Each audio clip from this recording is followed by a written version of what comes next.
Greetings and welcome to Hexed Encountered. I'm Joe. It is part 3 of our walkthrough of the example of play of the Big Bethel battle by Swords and Bayonets, the latest release in the Great Battles of the American Civil War series from GMT, designed by Allen Dickerson. And we are about to start turn 2, so I wanted to give you a quick peek here. So here we have our turn track, right? Relatively short battle here from 0900 to 1400, so 6 hours. And you've got, we just entered turn 2, so our time marker moves to 1000. Now, the EMs, the efficiency markers, I've pulled them off. Normally, you would have both sides would have them like this, right, where you couldn't see what it was. And then at the end of the turn, they would reveal it to their opponent. So you can see that both sides had a 3. So the CSA player would flip it over and say, I had a 3, and the Union player would have done the same thing. So now they go back in the cup and they're drawn out again. But the first thing we have to do is initiative, and we'll get to that in a moment. We have 2 units that were eliminated on the Confederate side during turn 1 as one of the Union units, the 5th New York. They took one of the entrenchment hexes, which affects the victory points as well. So this is the 10 marker, and it's on 1, so they have 10, that being them being the Confederates. The Union, they're off shot right now, but they don't have any. The displays are identical, so they're also on the 1000 marker there. They don't have anything in any of this, just like the Confederates do. They also don't have anything in the casualty boxes, and they currently have 7 victory points. So the first thing we do here is determine initiative as we start turn 2. Now, because the Union had it in the first turn, they get a +1 DRM when we roll the die. Since this is a walkthrough and it's scripted, we will not be rolling the dice, but we can tell you that the rebels actually win it in the dice-off 8-4. So it would have looked like that, 8 and 4, as you can see. And therefore, they wrest the initiative away from the blue bellies, if you would. So they get to activate first, and thus they hold back one of their AMs from the AM pool after they determine how many activations they have for this turn. Okay, so then you move on to the second part, which is the orders segment. We are following the sequence of play, of course. So we look at chain of command to make sure that everybody is to determine who's in command and who may not be in command. Both forces are in good shape. The Union brigades are fairly well concentrated. Let me change the shot so we can see what we're talking about here. Okay, here we can see the entire, all the units that are on the map. It's not the entirety of the map. There are some hexes north of here and a few south of here. So you can see the Union brigades. We have Pierce here and Washburn over here. And then the Confederates have Hill and Magruder. Okay, so you can see the units are they're all close enough together with their commanders that they're not going to have too much trouble. So the Union brigades are fairly well concentrated, but notice Pierce must trace a crafty 4 movement points command distance up the road and into the earthworks from the back side. So he has to go this way, and you may wonder why that would be. Because it would cost an extra one to cross the the hex side for the earthworks. So you have to kind of sneak in by going. If he went this way, which seems the shorter way, right? 1, 2, 3, 4. It actually is 5 because you pay an extra one to cross that. But if he went this way, whoops, my big old fingers getting into trouble again. 1, 2. What was it? It was 1. Maybe I don't have him in the right spot. He's on the crossroads, so that's right there. 1, Oh, it's halves. That's why. It's halves. So half, 1, 2, 3, 4. And that hex side does not have an entrenchment mark on it. So you're not crossing an entrenchment hex side. Therefore, it only costs 1, and that gets you 4. So that's 4 instead of 5, which is better. Okay, now let's take a look at the rebels, because they also have a pretty interesting situation, even more interesting than the Unions. So Magruder has a 6 command range. If we take a peek at his counter, you can see the 6 there in the black circle. So he has a range of 6. And he's a division commander. Actually, they both are. They both have... actually, no, Hill only has 1. Hill only has 1, so... But Magruder does have 2. So... Magruder, 6 command radius traces, command 3.5 leader movement points to DH Hill, so Hill is in command. So because Magruder is a 2-star and Hill is a 1-star, Hill is subordinate to Magruder, so you have to trace, for him to be in command, he has to trace back to his commander, and then the units that are under Hill will have to, of course, trace their command back to Hill, while the other units just need to basically be in command range of Magruder. So some of these units are under Hill, but they would just trace it back to be in the same, if they would go the same way, it's going to trace back up this way. So basically it's just moving up here, right? So it's 3.5, 1, 2, 1, 2, 3, and then a half for that one. And then going back up, it's the same thing. Yes, although in the picture it has that unit here with Magruder there. It's the same distance, so it's really not a big deal. Okay, now the cavalry. So we have some cavalry up here. You have the Peninsula Cavalry, which is right there. That's Mecklenburg is the other cavalry. So the Peninsula Cavalry in BB 1306 are 4.5 leader movement points from DH Hill, but are still in command because they are adjacent to Mecklenburg Cavalry, which is 3.5 from Hill. So that would be 1 or half, 1, 1.5, 2.5, 3.5. And they were this way. I had them backwards. So I'm just trying to copy what's in the pictures. So here's our Peninsula Cavalry. Here's the Mecklenburg Cavalry.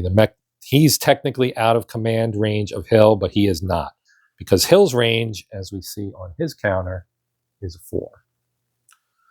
Okay. So with all of that now accomplished, and we know everybody's in command, we draw our efficiency from the cup, and the Union again draws a 3. So they have this guy right here. They get a 3. And Johnny Reb gets a 2. All right. So that means 2 activations for the Rebels and 3 for the Union. So the Rebels only have to put 1 of their activations. They have 3, but they only have to put 1 in the cup, and 1 will go on their AM in play. So, and 1 will stay out because it's not available this turn. And then on the Union side, they have 3.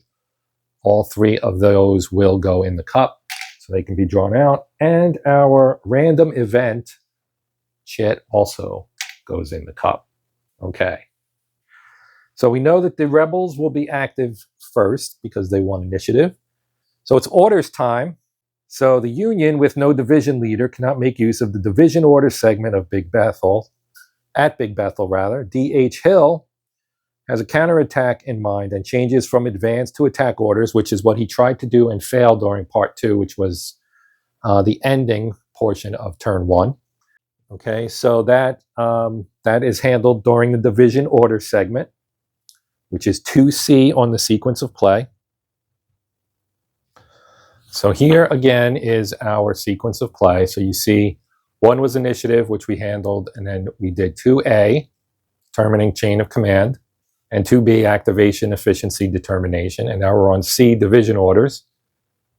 Okay, so as we just heard, the Union cannot make division orders because they do not have a division leader, and the Confederates do. So they are able to take advantage of that, and Hill now has an advance order, which allows him to counterattack,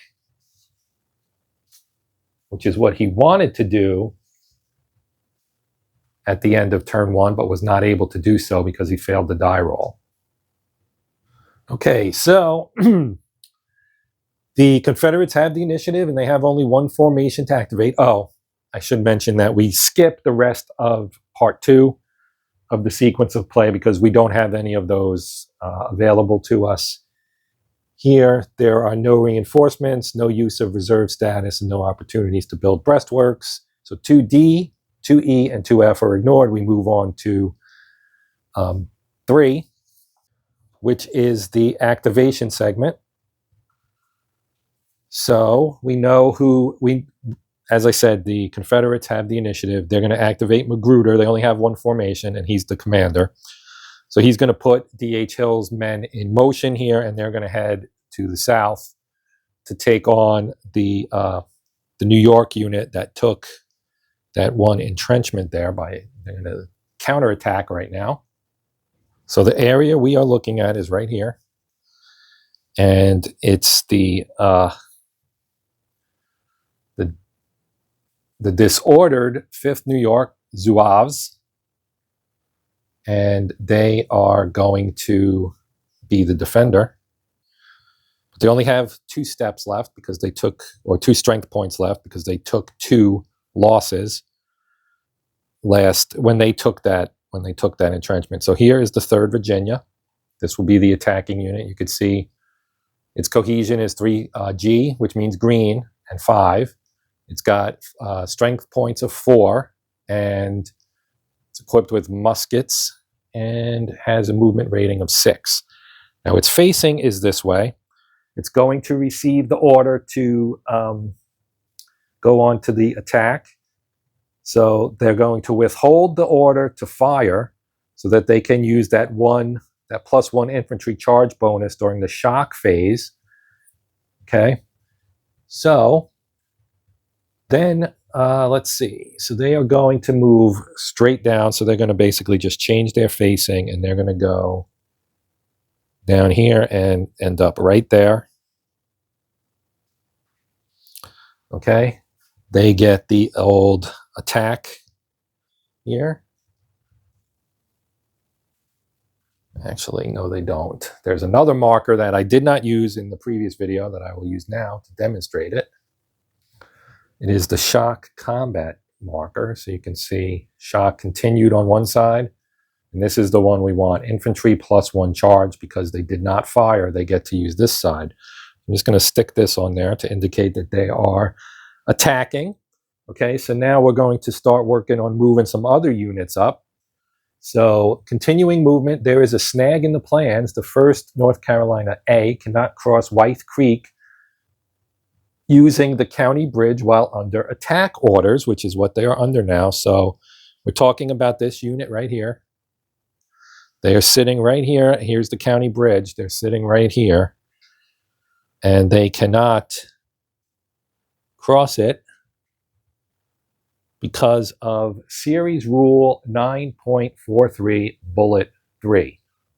The Big Bethel TEC, Terrain Effects Chart, says that movement across Wythe Creek causes automatic disorder, and that won't do. So D.H. Hill stays put, not wanting to get caught too far forward. Seeing the Union move towards the ford, the cavalry will be sent there to deal with the threat, but their full movement allowance of 9 is halved to 5 because they're now under attack orders. Okay, so that has changed up the plans a little bit here, and I'll reset the shot so you can see the cavalry. But again, they're just going to sit here and defend that crossing, the bridge crossing, and they're going to send the cavalry in this direction because you can see the ford right here. It's just at the edge of the shot right now. Okay, so basically the way this is going to work is they're just going to move 1,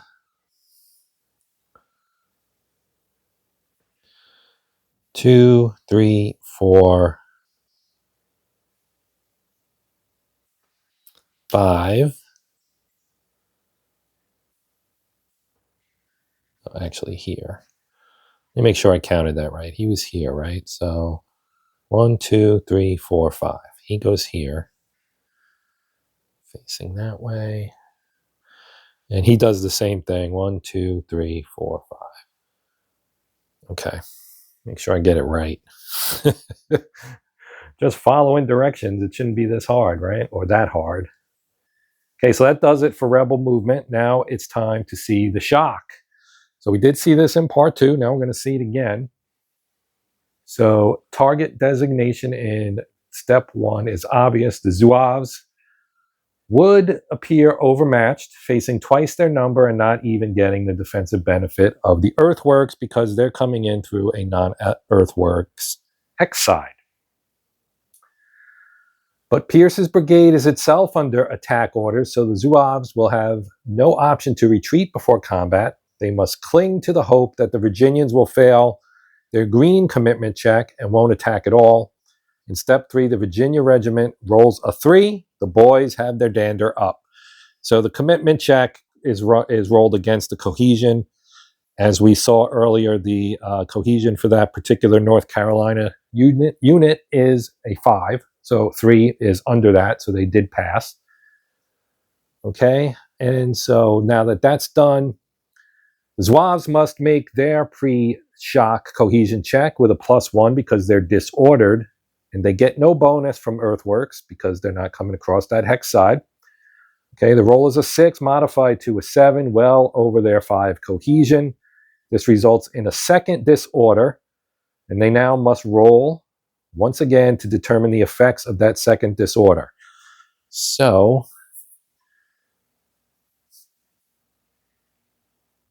here on our terrain effects chart on the reverse side, I just mess up a bunch of counters. I think I did. I'm going to have to fix this. These guys were here. So you have the second disorder table, okay? And you have your unit types. So we have infantry and dismounted cavalry, cavalry and artillery, okay? And then what's it from, okay? So this is the table we'll be looking at. But in order for this table to actually come into effect, I did want to show it, but for it to come into effect, they have to roll over a 5, so 6 or higher, and they actually, according to the book, they roll a 5, so they pass. Okay, so they must retreat 1 to 2 hexes, and lose a strength point. If they fail, they would rout. The roll is a 5, so they pass. The unit retreats and sheds 1 strength point. This has the added effect of collapsing the unit, now less than half its original strength.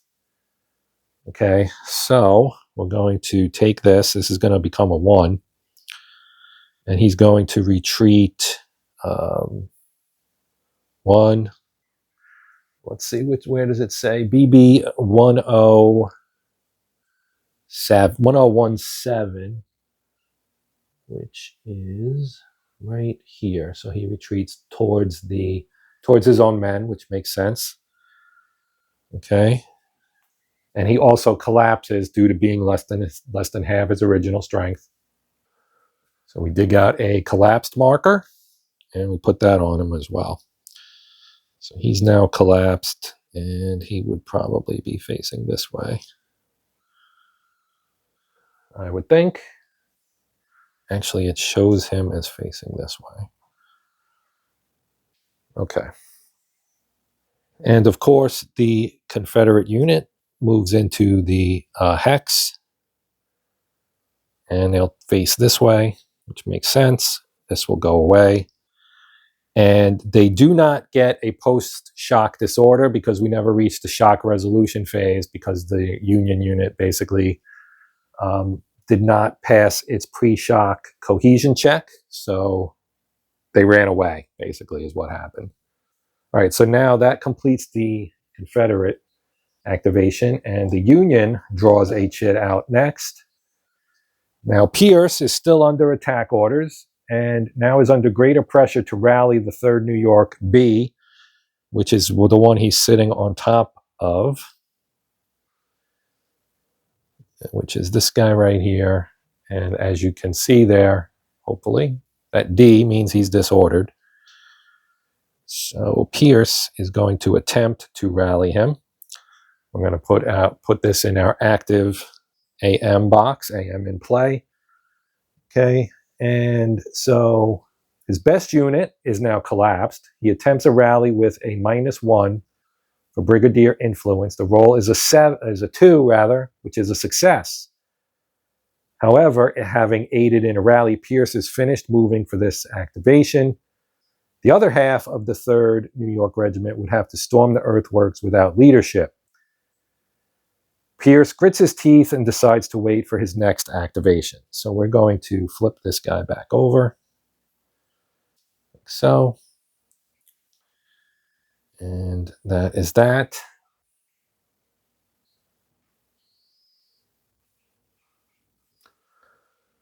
Okay.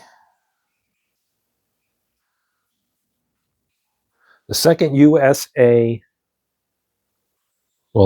USA howitzers, which are down here, are going to be brought up the road to join Pierce. This brigade activation, consisting of only a rally and artillery movement, will not count towards fatigue, which is important because they actually picked up a fatigue during the first turn, and both of them have one. Sorry. Magruder and Pierce both have one. So A is going to move up the road, okay, to join Pierce. So they're going to come up here. Okay, they have a movement of 8, so they have enough movement to do so, and they're going to stay there and face the enemy. Okay, and now for Washburn, who's on the Union right, which is over here, and I should really adjust my shot, I just realized. Sorry about that. So our artillery started here, and he moved up the road to here. We saw the rally that I'm pretty sure was on camera. We have our badly beaten up Zouaves over here, and we now have to handle Washburn's brigade, which is right here. Okay, so what's Washburn going to do? He wants to win the race to the ford and doesn't want to have to attack across it, which makes sense. Okay, so he has to figure out the way to get there the quickest way he can, because the cavalry, which is right here, you can kind of see the edge of one, is not very far off. And so they almost, I think, will need to win activations back to back. I don't know if it says that here or not. But we're going to, let's see, we've got, he wants to win. So the 2 USB howitzer, moves to an overwatch position just short of the mucky swamp bordering White Creek. So that's here. So we're going to move this gun up here. Okay. And then we're going to move, and I'm going to just remove this fatigue for the moment. So Washburn himself is going to go with the gun. And then the other units are going to end up moving in this direction and crossing the creek. So looks like, I think these guys all got moved around based on their starting positions. It looks like we had 2 units here, which were the 7th New York and 4th Mass. So these 2 were here, and they went 1, 2. They crossed the stream, and they end up like this. 1,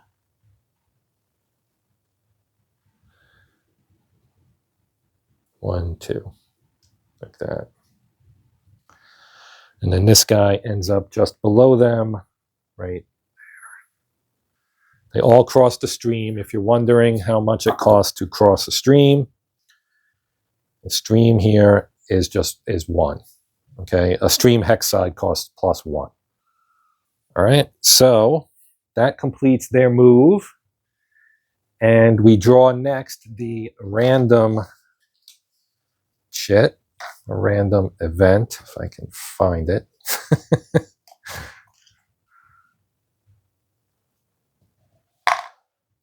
No, that's still not it. Did I forget to put it in there? I swore I put it in there.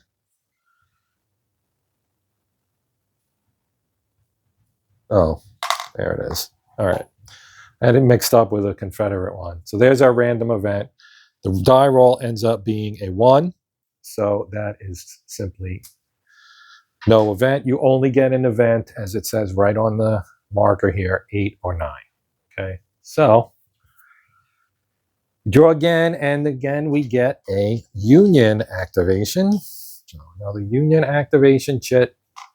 And we've got 1 played and now 1 active. So luckily for the Union, they get back-to-back activations. So we want to try to regain the earthwork position on the Union left. So Pierce, who is under attack orders, is not going to get too aggressive. He will only send 1 battalion of the 3rd New York, fearing that a fully resolved shock will leave his entire brigade disordered, with but 1 activation left to try to rally. So 3rd New York A vaults forward with a loud huzzah. This time they decide to fire as they close in, foregoing the infantry charge bonus. The 3rd Virginia will reply in kind, and the exchange is simultaneous. So we move A, and they just go 1, 2, 3, and stop here. And they're going to be firing at them at a range of 1.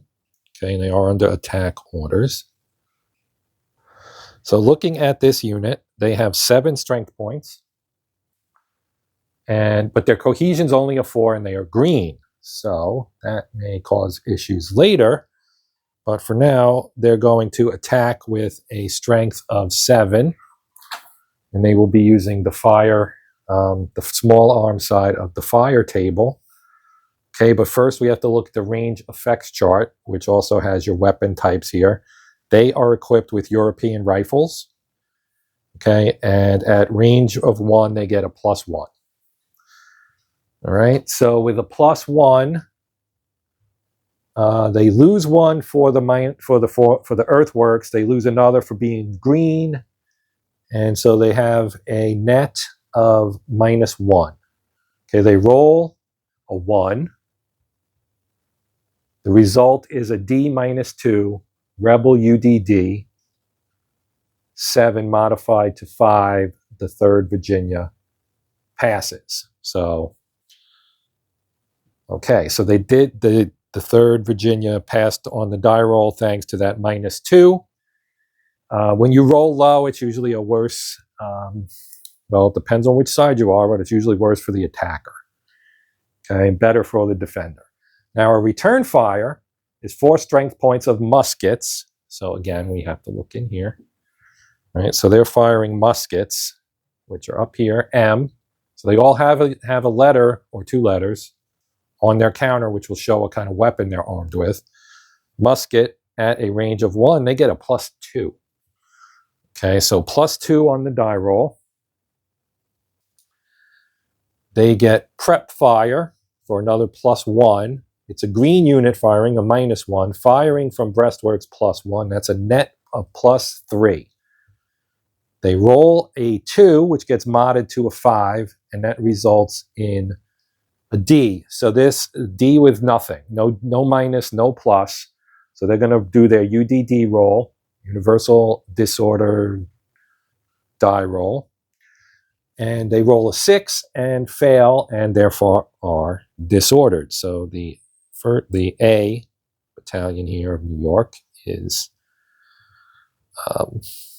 disordered now. Okay, now they also moved up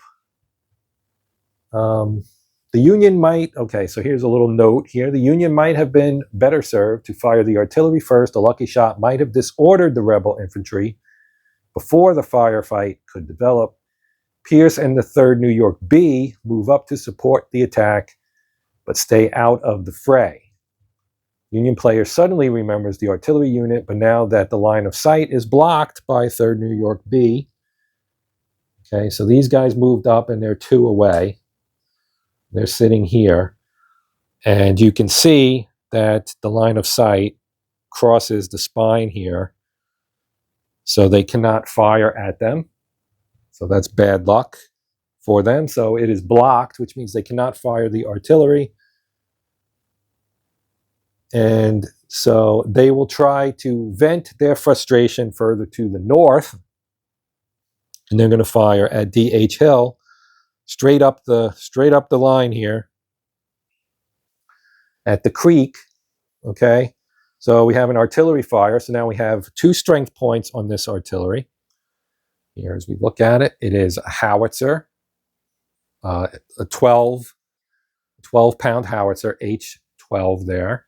Okay, just like the infantry, they have the strength and type of their gun. Okay, so they're going to fire up the spine here, or not up the spine, just right up the row, because it's a straight shot up the row.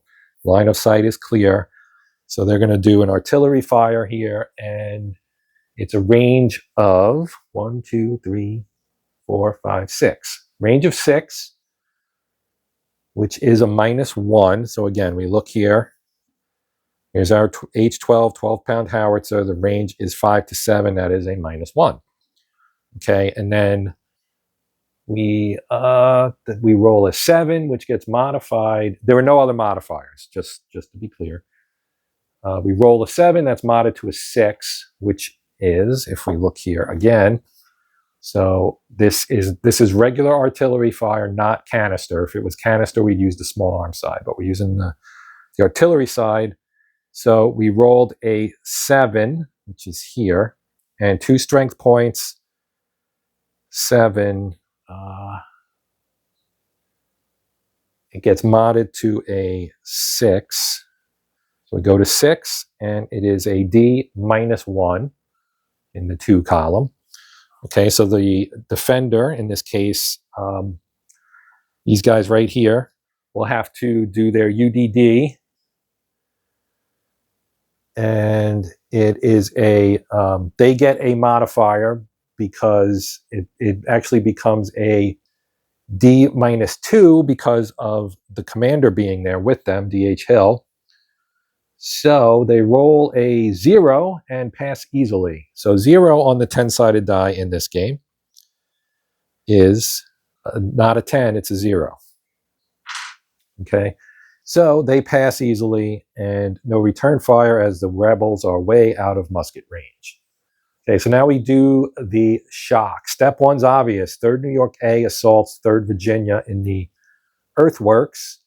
Step 2, Rebs cannot retreat before shock as they are under attack orders. Step 3, Union must check for green commitment with a -1 with the brigadier present. The roll is a 9. The boys can't gin up the courage. The shock ends. Now over to Washburn. So we're going to move back over here. So we ended up with nothing on that side. Okay. We move over to Washburn. He wins the race to the ford, splashing over with 2 regiments and 600 men. So he's going to come up here, and we're going to cross the Massachusetts and Vermont units. So that's this one. And they end up facing up that way, yes. So we're going to cross that one and this one. So they're both across now, and they are a total of 11 points, so they're good stacking-wise. And then these guys will move up to just shy of the ford itself, right here. And the commander will go with them. And the cannon will move up to here, right here. Okay. All right, union activation complete. So we take our marker and we move it to the played side. So next out of the AM pool, mandated because we have 2 union activations in a row, so the Confederates get theirs. So their second and last activation marker comes out of the pool. It gets put into the play box, and they are now activated. Okay, so with the incursion here across the ford, the Magruder has to contain the Yankees within the woods. If they emerge intact into the fields behind the woods, the rebels could be in serious trouble. So if they get out into this open area here, that could be a problem for the rebels. So the infantry, the cavalry arranged themselves to launch a pincer charge on the Yankees, or any Yankees brave enough to surge out of the woods. Okay, so the Mecklenburgs are going to basically stay where they are, right here. And the Peninsula are going to move down to get into position here in 2008. So they're going to move all the way out to here and turn so that they are in position to form. Oh, I forgot to move the shot again. So Mecklenburg cavalry stays put, basically. And the Peninsula, who were here, moved over here and turned. So now we have pincers here on either side. If the Yankees come through here, then we can hit them from 2 sides, which does provide a bonus. So that is part 1 of the defense plan here to try and handle this Yankees having seized the ford. Now we want to move the infantry up here out of these earthworks, but because they're under attack orders, which makes them less mobile, and because they're behind the earthworks, they can't really get very far. So they're actually only going to be able to move up 2 spots here. So I think these guys got somewhat out of order too. So we have 1st North Carolina. That's the Montague Battalion. Where's my 1st North Carolina? Things got a little discombobulated here, I think. Yeah, I think I had the wrong units out. So this is 1st North Carolina, B and C. They were in these earthworks. They're going to come across and set up shop here and here. Okay. And then we're going to bring... Hill is going to come up from here and join our cavalry. Okay. Now he's also under attack orders. So there would be an attack marker here. I will put it out, but I'll take a moment to do that. And then Magruder is up here with the artillery. That should be right here. So here's Magruder. And so now that completes their movement here on the Magruder side. So we do have to keep D.H. Hill, who's now here. He needs to stay within command range of Magruder to make sure everything is okay. This causes a little bit of an issue down here because this guy's pretty far out from up here, right? So south of the county bridge, the rebel player decides to take a bit of a risk. He sends the 1st North Carolina A waiting across the Wythe in line of battle. Units under attack orders cannot use roads or bridges and must pay the full terrain costs and penalties of the hexes they enter. Okay, now we're talking about this guy right here. Okay, this is A battalion. His fellow members of 1st North Carolina are right here, B and C. So he's going to cross. According to the Big Bethel terrain effects chart, the cost is +2 to cross the creek, and then 2 more for the woods hex on the other side. This is more than the 3 movement points that he has. It's halved because he's under movement attack orders. So instead of 6, he's only got 3. But a unit can always move one hex in an activation using its full unhalved MA, provided the movement is not otherwise prohibited. So over the swollen creek they slosh, and once on the other side, suffer an automatic disorder for their trouble. That's also per the terrain effects chart. So he crosses, and he's now disordered. Okay, so they hope to be able to rally themselves and support the 3rd Virginia before the Union can overwhelm them. Because between these two battalions, they've got, and I think Pierce ended up over here, to be honest. Between these two battalions, they've got 13 strength points, assuming they can rally this guy and take the risk and maybe make use of their artillery that they didn't use before. And I know this is kind of off shot, but you can see the two I'm talking about right here. They add up to 13 strength points. They're both green now, so that makes it a little bit more difficult. All right, so the 3rd Virginia tries to drive the Yankees back that are directly in front of their earthworks, these guys right here, and exchange fire with them. 4 strength points of muskets, for the which get the +2 for the range of 1, prep fire +1, firing from behind earthworks +1, and green unit -1 for a total DRM, like we had before, of +3. They roll a 2, adjusted to a 5. Result is a D, which becomes a D -1 because of Pierce being there.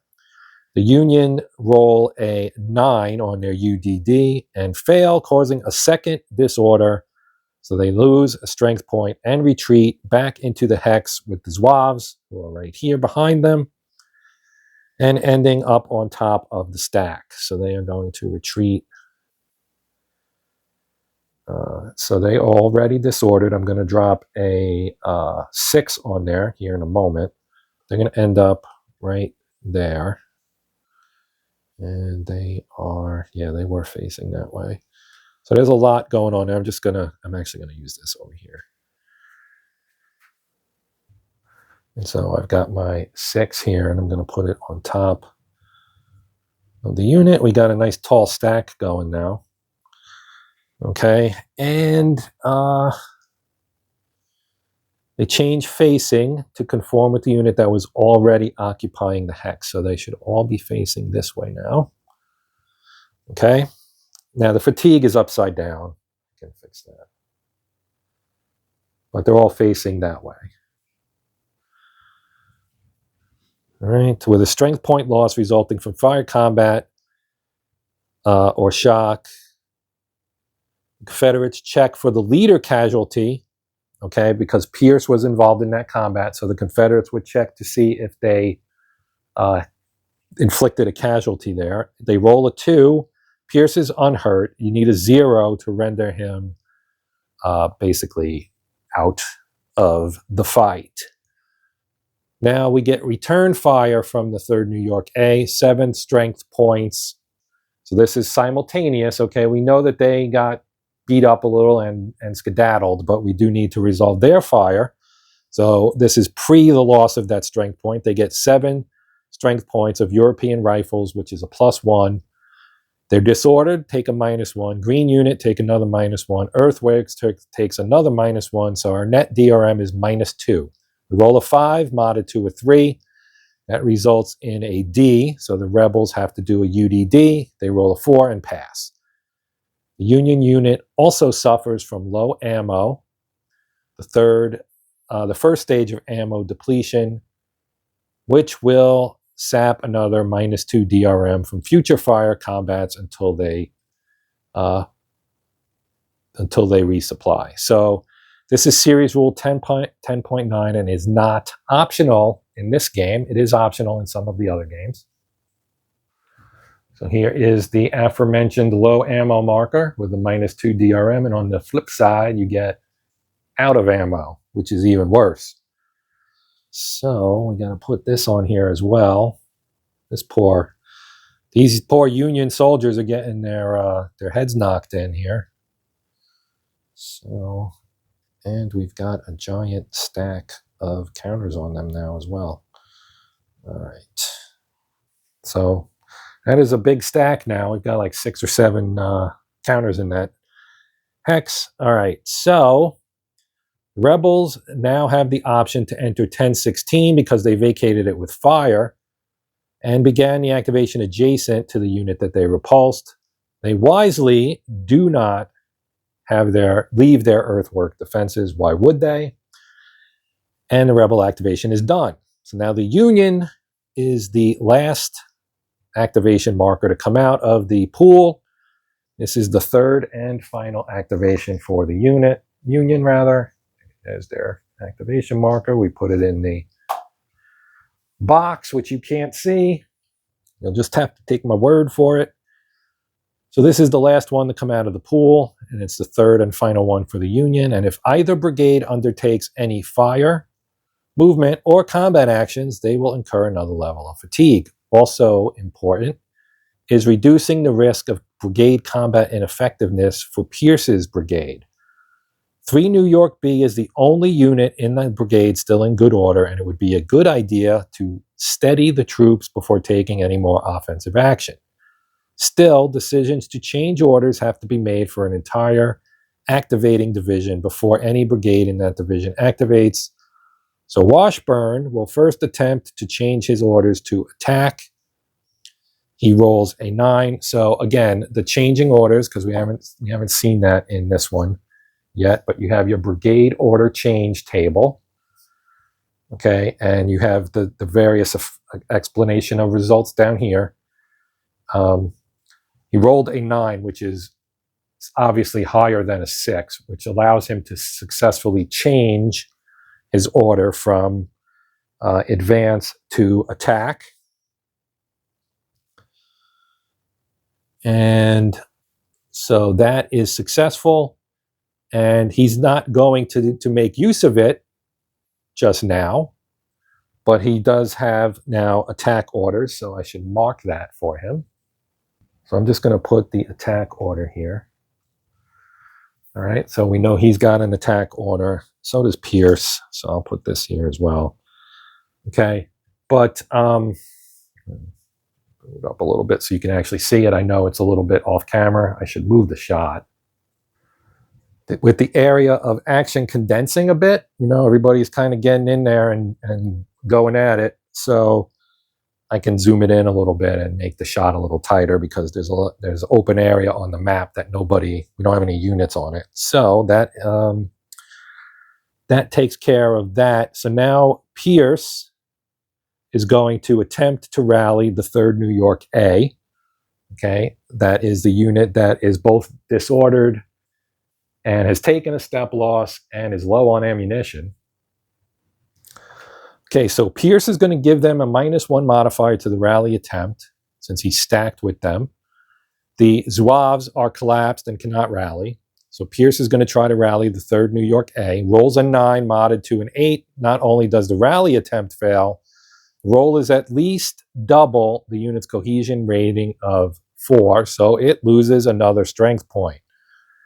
Ammo resupply, however, is automatic with a rally action. So I'm going to take this and take Pierce off as well. So the low ammo goes away.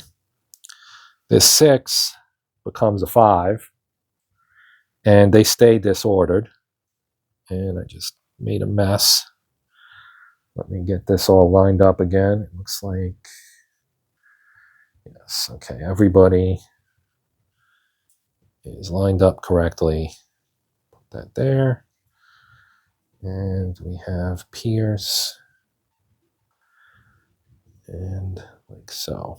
Okay. Now that's all. That is all as it should be. Okay. So by way of celebration, the 2nd USA Battery Section takes aim again at the 1st North Carolina A. Artillery units do not contribute to fatigue. So this will not incur fatigue for the brigade. It's a shot or shell attack at range of 5. Okay, it's because he crossed the stream, or the creek rather, here. So he's now 1 hex closer to them and still within their line of sight. So they're going to fire on them again, just at a slightly shorter range. And so it's range 5, which is a -1 DRM. No other modifiers. The roll is a 4 adjusted to a 3. On the 2 strength point column of the artillery fire table, just to kind of reiterate, we ended up with a 3. That is a miss. If it had been a 4, it would have been a D minus 3, but that still is probably not going to really do much. Although it could, but it didn't in this case. And again, the range thing, it's the 12-pound howitzer. Range was 5. This last time it was 6, but they're in the same column, so it's still a -1. Okay, so that's that. Now over to Washburn again. Although he was successful at changing his orders to attack, he might be well advised not to incur fatigue, so he's going to pass his activation without any action at all, and the turn is nearly over. We now go to 4, which is the end of turn segment. Okay, again, there's not much to do here. 4A is skipped. No leaders were killed. No units were in reserve, and no guns were abandoned. So 4B is skipped. 2, we can't build any breastworks in the by Swords and Bayonet game. So again, nothing to see here. With a timely rally of the 3rd New York B during the first unit activation of this turn, the Pierce Brigade avoids brigade combat ineffectiveness, so with 4D, we move the turn markers onto the next turn, 1100. There is one final step that applies specifically to Big Bethel, the victory point determination. We saw this in the previous video as well, when we ended turn 1. So we're going to end up with basically the rebel player won back the earthwork hex that it lost, so it scores all 11 points for those.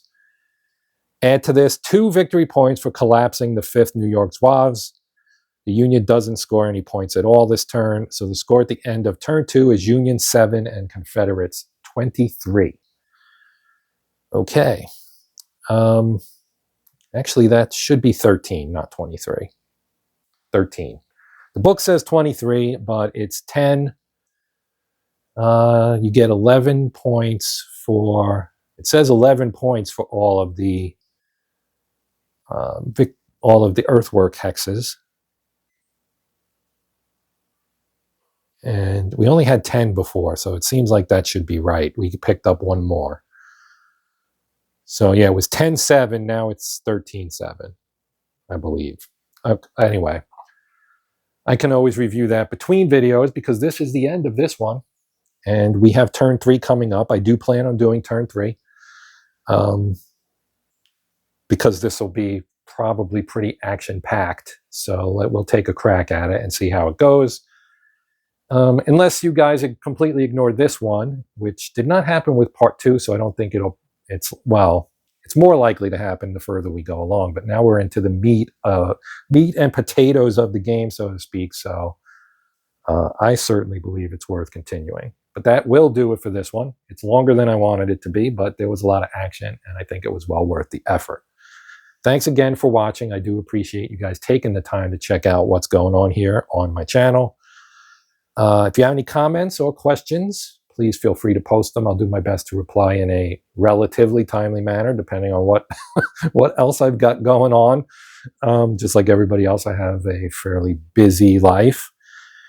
And real life sometimes takes away fun time, sadly. Anyway, that's going to do it for now. Until next time, I'm Joe. This is Hexed Encountered. And as always, happy gaming.